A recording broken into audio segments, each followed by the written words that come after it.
একটা মেয়ে যখন বিয়ে করে আসে সে তার নাম গোত্র, তার বাড়ি ঘর, এমনকি তার পূর্ব পরিচিত সারনেমটা পর্যন্ত ছেড়ে আসে। বিয়ের পর স্বামীর নামেই পরিচিত হয়, স্বামীর গোত্র, স্বামীর ধর্ম, স্বামীর যা সব কিছুই মানে তার সাথেই তার পরিচিত হয়। এমনকি বিয়ের পরে হাত তার, মাথা তার, কিন্তু চুড়ি বলুন, শাখা বলুন, পলা বলুন, সিঁদুর বলুন, মেহেন্দি বলুন, সব কিছু স্বামীর নামের।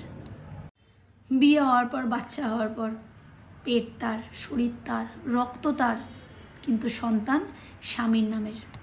আত্মসমর্পণ কতটা থাকে একটা নারীর।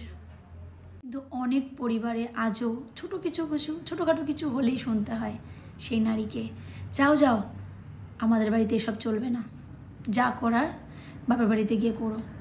অনেকে আছে রাগের মাথায় বলে দেয়, পরে ক্ষমা চেয়ে নেয় বা বলে দেয় রাগের মাথায় বলেছি। যে রাগের মাথায় বলে সে তো বলে ভুলে যায়, কিন্তু যে শোনে সে হয়তো অনেক দিন, অনেক বছর বা সারা জীবন কথাটা বলতে পারে না। আজও অনেক শ্বশুর বাড়িতে নামেই সেটা তার বাড়ি, কিন্তু কি আদৌ নিজের স্বাধীনতা সে থাকতে পারে, নিজের মতন সে থাকতে পারে? যেটা সেই শ্বশুর বাড়িতেই তার স্বামী পারে। আর প্লিজ দয়া করে এর সঙ্গে চরিত্রটাকে জড়াবেন না, কারণ আজও নারীকে লোকে পুজো তো করে কিন্তু সম্মানটা করে না।